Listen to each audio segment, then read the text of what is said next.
This week on Real Talk with Denver7 and CPR News, slavery. It's one of the darkest episodes in world and U.S. history. We as a state also need to know the role that we played, not only here in America, in the West, but in the development of our own residents and our own neighbors and the opportunities we may have limited. And its legacy still has many impacts today. That's led to efforts to better understand the past and to right those wrong. Today, we have a real talk about the history of slavery and what could be done in Colorado. Welcome to Real Talk with Denver7 and CPR News. I'm Denver7's Micah Smith. And I'm Colorado Public Radio's Nathan Heff.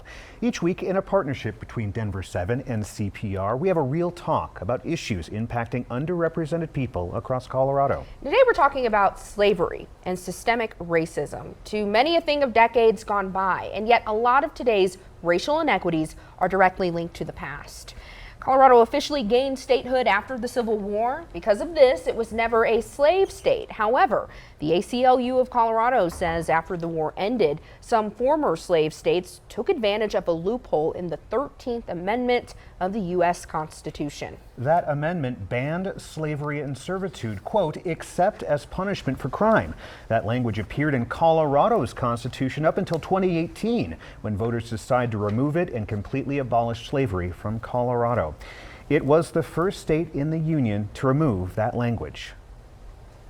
Maybe you're shocked it couldn't have been done sooner. In fact, that language still exists in the U.S. Constitution today. And while there was never slavery in Colorado, there are still roots of racism in the state. The Ku Klux Klan, or KKK, was pervasive, especially in Denver. The hate group rose to power here in the mid-1920s. By then, members had gained control of the state legislature and prominent offices like governor, mayor of Denver, and police chief of Denver. Colorado's Klan history was even the subject of a major motion picture released in 2018. Black Klansman tells the true story of the first black officer in Colorado Springs who infiltrated the KKK by posing as a white man to expose their leaders and foil their violent plans. Here's that former officer, Ron Stallworth. It's an investigation that I'm very proud of because nobody ever did it. Nobody thought I could pull it off because I was black. I fooled them all. The KKK continues to operate in Colorado today. That's right, today. The Southern Poverty Law Center says both a statewide Klan as well as a local hub in Grand Junction are still present in the state. Needless to say, the reverberation of this deep-rooted racism is still felt every day in Colorado's communities of color. So for more on this history, we welcome Jama Lewis. She's the branch supervisor at the Blair Caldwell African American Research Library in Denver. Jama, thank you so much for being with us today. Thank you. Thank you both for having me. Well, we mentioned that Colorado was not a slave state, but how is it that we know publicly about the KKK's roots and ties here? Oh, there's been lots of documentation about the roots of the Klan in Colorado.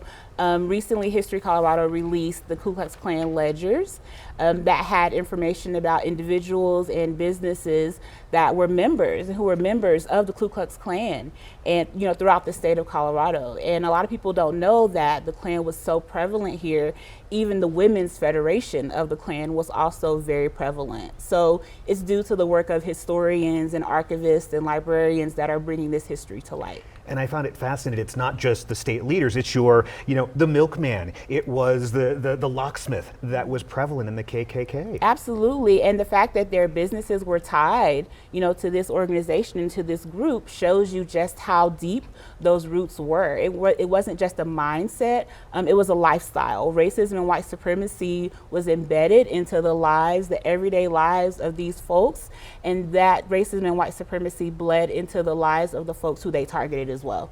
Jama, your library explores a lot of history when it comes to racial injustice and the fights against racial injustices. Let's get an example. Tell us about Rachel Knoll and her fight. So Rachel Noel was a prominent Black educator in Denver, and her goal and her dream was to ensure that minority children throughout DPS had the opportunities and access to the best resources possible.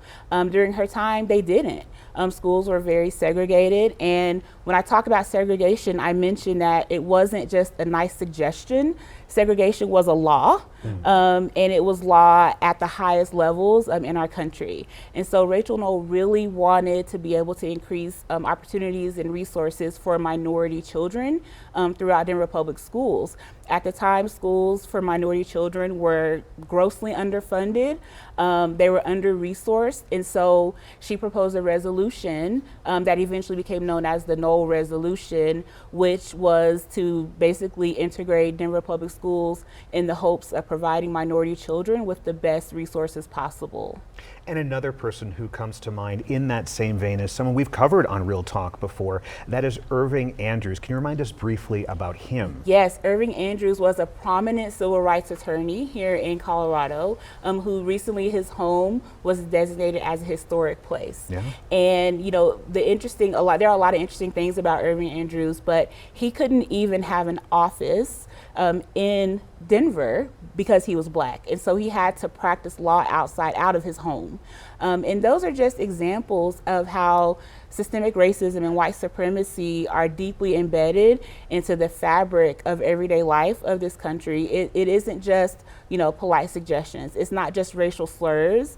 When we talk about institutionalized racism and systemic racism, we talk about these practices that are embedded in every single system. There's not an industry or a system that has not been affected by white supremacy in this country. Yeah, let's talk about some of the official and unofficial systems in place. The history of discrimination in Colorado can also be seen in things like sundown towns, redlining. Help us understand those and their consequences. So the consequences of things like sundown towns and redlining basically are signals to Black people and other marginalized groups that you are not welcome, that your presence isn't welcome, that your money isn't welcome, and it means that any kind of social and economic gain that you have is also not welcome and can be taken away from you and can be prevented at the drop of a hat. And so when we talk about redlining, we talk about sundown towns, it sends a very clear signal that, okay, for redlining, we don't want you living near us. We don't want you to be able to, you know, acquire generational wealth, which primarily comes through housing and through those kinds of opportunities. Sundown towns are saying, we don't want you to come in here into our spaces, into our areas, and into our neighborhoods. And there is a through line from that history to today. Can you briefly connect that link? It's a big connection to make, but it's very clear. It is very clear. So, you know, even though Colorado wasn't ever a slave state, the very presence of chattel slavery in this country, that was the reverberation of those consequences. So the rise of the Klan, Jim Crow laws, redlining, housing discrimination, all of that is directly tied back to the practice of chattel slavery throughout this country. And even when folks were freed and were trying to come to places, you know, to start new lives, to be able to escape some of that racism, as soon as any economic and social gains were made by Black people, according to the white supremacist playbook, here comes the Klan.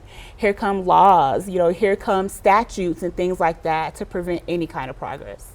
All right, Jama Lewis with Blair Caldwell African American Research Library just went through a huge renovation. It's in the heart of 5 Points. Make sure you go ahead and visit. Thank you, Jamika, for joining us. Thank you.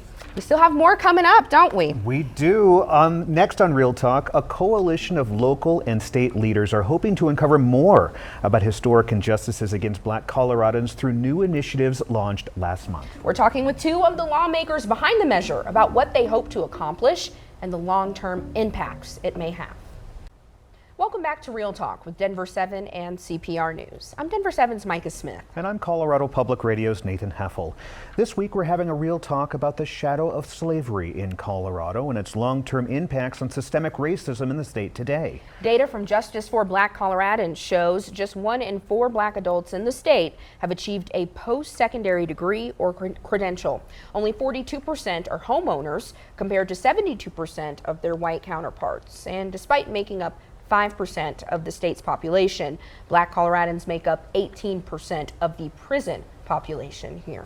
In recent years, the state has taken some steps to try to address racial equity, from reforming the criminal justice system to addressing diversity in schools and workplaces. Now lawmakers want to try to quantify inequities that still exist in our communities with a proposed bill to create a new task force to study it. History Colorado would lead the study and examine how Black Coloradans have experienced racial discrimination due to harmful government practices and policies. They say they hope the findings will provide a roadmap showing where policy changes might be needed.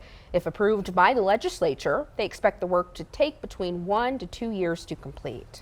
I spoke to Representative Jennifer Bacon, who heads the legislature's Democratic Black Caucus, and Senator James Coleman, who'll be a main sponsor of the bill. I want to start out, the session started this week, and the idea behind your bill, it seems that this is now the time to bring this forward. What sparked the idea for this bill? Can you take us back to a particular moment, Representative Bacon, where you're like, this is what we want to do? Well, I will also defer to my colleague, Senator Coleman, but there have been members of our community, of the Black community, that have really been looking into issues about confronting Colorado's history.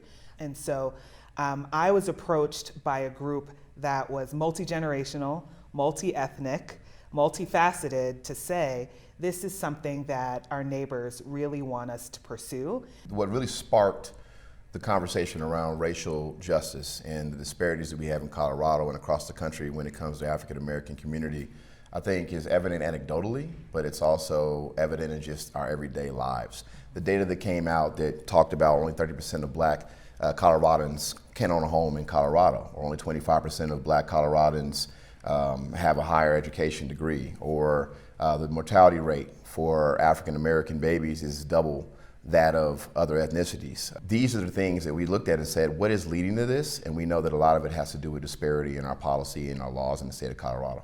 This episode, we've heard a lot about the context around historical systemic racism in Colorado, and it's clear that racism is still prevalent in Colorado today and beyond. It isn't just here, it's across the country. What more could be done that your bill doesn't address, Senator? Yeah, I think what more can be done that our bill doesn't address is actually looking at the policies that systemically have put African American communities and others in these positions that we are right now. Again, this is a task force to create a study that's going to get us the data and the information. But I think we should look at that, what comes from that, and say, okay, well now if it's a healthcare disparity and we have the data on that, what can we do in partnership with the healthcare community to provide more support for folks who need access to doctors and medical care? So for us, we want to see this as a first stepping stone to get the information. I think it's always important to have data-driven solutions versus we know anecdotally or we feel a certain way. We want folks to know that we've really done the research and the homework. The Democratic Party controls both chambers of the State House. How realistic is it to expect this bill to pass? I believe there's a very strong possibility that this bill will pass, probability that this bill will pass. That said, we're doing our due diligence to make sure we put our colleagues in the best possible situation to vote on good policy. And working across the aisle, do you think there's going to be your opposing party there saying, we want to get behind this? Have you found anyone to help kind of foster this along for you from across the aisle? I think what we found is that there is a willingness to talk about it, maybe in a different way from the last couple of years, because we have had some just really challenging instances and issues over the last couple of years here in the legislature. And I do think that there is an interest to start building some bridges and having conversations. And to Senator Coleman's point, I do think that there is that this bill will pass. I can say that only because of the faith that I have in my colleagues. But I wish I could predict the future. But to his point also, part of the work, and to your question, is to be able to open those doors. There's this fear about the population that this, what's going to happen? Where are we, if our lawmakers are having so many issues? What people may call the vitriol has not actually been new to some of us, right? And it's been really interesting by way of a challenge to legislators really to figure out what role do we want to play, what are the stakes in the ground, and also what it means for us personally. I don't think many jobs should require you to martyr yourself, whether it's financially, right, or your mindset and your well-being. But the other side of that is, if we're not here, will it get done? And so, for my first year, the first time I ever spoke in the well was when a colleague said the 1619 project is harmful. And I was like, we have to face a lot of things. Our identities have not left us yet in this country, but what we have not done is confronted it and to lay down opportunities and solutions. Rather, we're allowing people to live in vitriol because it's easier to do. And sometimes when you have an absence of something to focus on, that's what you get. And so, I think the other thing we'll have to do is call out, this is the opportunity to talk about it, not to throw insults or just come to, some generalizations. Yeah. Well, and the fact that the data is going to be there. This isn't just like, I feel this, which I think sometimes people are like, well, you just feel it, right? Yeah. This is like, no, here's the data. Yeah. Here's the paperwork. You can read it. You can flip through it. Here's your numbers that says this is not something that I feel. This is actually happening. The only reason why someone would vote in opposition to this policy is because they're fearful of what the data will tell us the truth about that leads to whatever comes after. What I will say, just in terms of the hope that we have in the Colorado legislature, is that 80+% of our bills that we pass in this building are bipartisan. That percentage of policy that is not always bipartisan, more tough, more challenging issues. That said, we have worked together on bills with Republicans that were controversial and still got them passed, even in the majorities that we have. And so it's not that we have one chamber is Republican, one chamber is Democrat. They're both Democrat, but we still have had opportunity to work on really tough policy, myself included, with policies that with Republicans. So for us, that's what gives me hope to believe we can get this bill passed. Senator, thank you. Representative, thank you so much. Thank you. We're going to continue this conversation after the break with a leader of Colorado's Black community that says the legislation is a start, but it is not perfect. Coming up, we'll hear from the chair of the Colorado Black Roundtable. Welcome back to Real Talk with Denver7 and CPR News. I'm Denver7's Micah Smith. And I'm Colorado Public Radio's Nathan Heffel. This week we're having a real talk about the shadow of slavery in Colorado and the long-term impacts on systemic racism in the state today. A group of Colorado lawmakers says it's time Colorado fully grapples with discriminatory practices that still exist in the state. We heard from them about legislation they plan to introduce to mandate a comprehensive study on the history of racism and the inequities people of Colorado continue to face. So now let's talk about some concerns over the proposal. Joining us now is John Bailey from the Colorado Black Roundtable. Thanks so much for being here today. Not a problem. John, you've expressed concerns about this proposal and really the study's ability to capture what needs to be captured. Why? Well, I think it's less about concerns and more about recommendation and direction. This is really a conversation about hope and history. And so it's an opportunity for us to kind of look at some things that have happened, but I don't think this is the first time it's been done. For example, Dr. Bailey 10 years ago did a report called Gaining Ground, which is part of the response to the Rocky Mountain Public Broadcast Losing Ground. And so all the stats and all the data, as well as recommendations for who should be doing what the pastors should be doing, what elected officials should be doing, what community organizations should be doing, what concerned citizens should be doing. That's already there. So we don't need to do, I don't think, a bunch of research to figure out that there are disparities. And as a matter of fact, I brought for y'all today the Losing Ground, Gaining Ground report, so that y'all can see that the research has already been done. And it's a baseline for where the legislators and others who are supporting them can take that information and use it as a reference point and a jumping off point for what you do to study. So you're saying then that studying is good, but we've been there. Let's move forward with something different, or are you saying is there a way to make this current legislative option for this study better? Do you get my question? Yes, I do. And as I said, based on the Gaining Ground report, it says what legislators and elected officials can do. This is something that elected officials are doing, and they're doing it at the state level, hopefully using the resources of the state, as well as other resources from a non-governmental piece that could be supportive of the efforts they're trying to make in terms of being able to look at this issue in depth and a little closer. Now, speaking of resources, a resource being used to fund this study is fundraising, right? They mentioned several different organizations that will help fund this. Are there other funding sources that you think would be more effective and more sustainable? I don't know. I'm not sure if I can answer that in terms of where the funds are. But do they need funds to do the report? Yes. Can that be philanthropic, i.e. foundation community? Can it be the state? Can it be the business community? Can it be community contributions? But just as important as anything else, I think it has to be about something that doesn't have us worried about what other people think about this information we come up with relative to being embarrassed, being taken aback, being in a position to be able to say that's not true. I mean, in Florida, for example, they're even saying slavery didn't exist. Here in Colorado, we're saying not only did it exist, but here are some of the data and statistics that suggest that it's had a profound and systemic impact on the current generations from the time that it started. And that is going on not only in Colorado, but in every municipality and every county and every state in the union. In the Gaining Ground report, one of the things that it said that in the areas of social progress, housing, healthcare, economic development, that we are further behind now in Colorado and the country than before the civil rights movement. So we're going to do a report, a study to tell us that we're already at that position. So we have the information.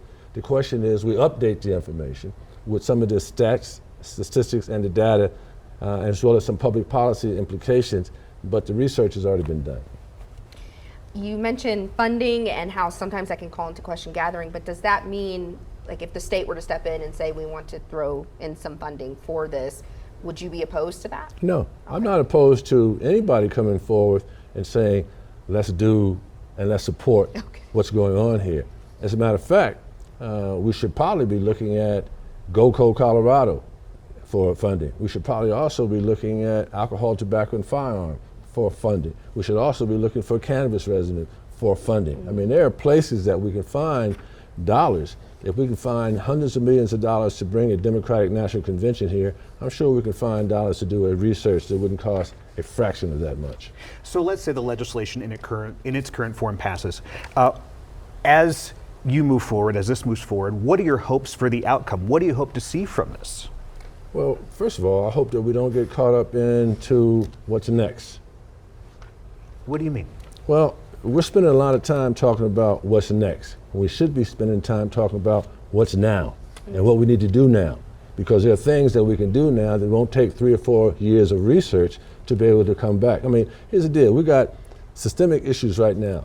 So let's do the study in 3 or 4 years now, come back with the information that says we got disparities. I already know we have disparities. So what are the systemic things that we can do right now, today, in the areas of equity, opportunity, and community benefits that folks in the community can see right away?